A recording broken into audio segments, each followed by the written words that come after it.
Hi guys, my name is Kabir and you are watching Tat Prep Adventure of Time and today's session of कर लो बात हम एक काफी ज्यादा important topic के बारे में बात करने वाले हैं जो है इंजरी अंडर द भारतीय न्याय संहिता। अब भारतीय न्याय संहिता जैसे हम जानते हैं 1 जुलाई 2024 से एप्लीकेबल है एंड 25 दिसंबर 2023 को आया था। अब ये अकेला एक स्टैंड अलोन लॉ आया था क्या? नहीं, 3 क्रिमिनल लॉज आए थे, भारतीय न्याय संहिता, भारतीय नागरिक सुरक्षा संहिता, भारतीय साक्ष्य अधिनियम। सो इंजरी क्या होती है? यार मुझे चोट लग गई, यार मेरा हार्ट ब्रेक हो गया, ये सब चीजें इंजरी होती है क्या? नहीं। यार मेरा दिल टूट गया, इंजरी होती है क्या? नहीं। यार मेरे पैर पे लग गए, इंजरी होती है क्या? Let's see. सो इंजरी की डेफिनेशन बहुत अलग अलग तरह से दी है। इंजरी जो भारतीय न्याय संहिता के अंदर होगी वो 4 प्रकार की इंजरी होगी। अब ये इंजरी के डिफरेंट टाइप्स है क्या? देखो समझते हैं। तो सेक्शन 2 सब क्लॉज 36 में बीएनएस के अंदर ये दिया है कि रॉन्गफुल गेन क्या होता है, देन रॉन्गफुल लॉस क्या होता है, 2 सब क्लॉज 37 में दिया है, 2 सब क्लॉज 38 में दिया है gaining wrongfully and 2 sub clause 38 में फिर से दिया है लूजिंग रॉन्गफुली। तो ये 4 डेफिनेशन दिए हैं। So wrongful gain, wrongful loss, gaining wrongfully and losing wrongfully, ये 4 अलग अलग तरीके से क्यों दिया? अब यार रॉन्गफुली किसी चीज को गेन करना तो गेनिंग रॉन्गफुली होता है, तो उसको अलग से डिफाइन करने की जरूरत क्या है? Let's see.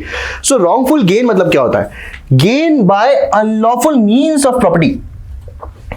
लॉफुल नहीं, अनलॉफुल। अनलॉफुल मींस मतलब क्या होता है? यार मैंने फॉर एग्जाम्पल मेरी जो शर्ट है ड्राई क्लीन कराई और ड्राई क्लीन कराई थी आपसे, आपकी शॉप थी, फॉर एग्जाम्पल आपकी शॉप का नाम है प्रिया ड्राई क्लीनर्स, ठीक है, चलो ओके। तो प्रिया ड्राई क्लीनर से मैंने ये शर्ट को ड्राई क्लीन कराया था, एक्सपेंसिव शर्ट, चलो ठीक है, ड्राई क्लीन करा लेते हैं और इसका एक अमाउंट बन रहा था 450 रुपीज़, ठीक है, एक्सपेंसिव ड्राई क्लीन। चलो अब 450 रुपीज़ मैं आपको दूंगा तो आप मुझे मेरी शर्ट वापस देंगे, राइट? ये होता है एक लॉफुल ट्रांजैक्शन, ठीक है। अब इसमें gain by unlawful means of property, आपने जो प्रॉपर्टी रखी है अपने पास में वो अनलॉफुल तरीके से रखी, यानी कि मैं पैसे भी दे चुका हूं लेकिन तब भी आपके पास मेरी शर्ट है।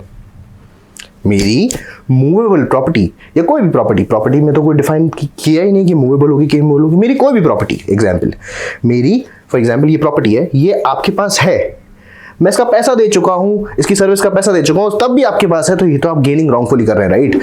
सो गेनिंग रॉन्गफुली मतलब gain by unlawful means of property to which one is not legally entitled. आपका उस पर कोई लीगल हक ही नहीं है। जब लीगल हक ही नहीं है तो आप उसके हकदार नहीं है। अगर आप उसके हकदार नहीं तो आपके पास वो प्रॉपर्टी होनी नहीं चाहिए। उसका लीगल हकदार मैं हूं तो प्रॉपर्टी मेरे पास आनी चाहिए।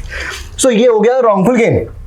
अब नेक्स्ट इसी से अलाइनमेंट में एक और डेफिनेशन देख लेते हैं 2 सब क्लॉज 38 की, जो बात करता है गेनिंग रॉन्गफुली। अब गेनिंग रॉन्गफुली मतलब यहां पे हमने क्या करा था? Gain by unlawful means of property, जो पर्सन एंटाइटल नहीं है वो, ये है acquires wrongfully and retains wrongfully. मतलब किसी प्रॉपर्टी को मैंने अक्वायर ही करा रॉन्गफुल मीन से एंड अपने पास रखा रहा, वो भी रॉन्गफुल तरीके से। जिसमें 2 पार्ट ऑफ गेनिंग रॉन्गफुली आ गए। पहला, अगर मैंने उस प्रॉपर्टी में मेरा हक नहीं था तब भी मैंने उस प्रॉपर्टी को लिया, अपने पोजीशन में लिया, एट द सेम टाइम मैं उस प्रॉपर्टी को अपने पास में रखा, ये दोनों ही चीजें किस में आती है? गेनिंग रॉन्गफुली में आती है। तो ये तो हमें समझ में आया गेनिंग रॉन्गफुली या फिर रॉन्गफुल गेन। चलो next definition that we would be speaking would be wrongful loss। अब wrongful loss क्या होता है? Loss by unlawful means of property to which one is legally entitled, one is legally entitled। मतलब आपके पास एक ऐसी property है जो आप इसे कुछ गलत लिखा है क्या? Loss by unlawful means of property to which one is legally entitled। हाँ बिल्कुल सही है। गेनिंग रॉन्गफुली की डेफिनेशन में देखते हैं, अंतर है। Gain by unlawful means of property to which one is not legally entitled, जिसमें आपका हक नहीं था, वो प्रॉपर्टी आपके हाथ में। अब ये क्या है?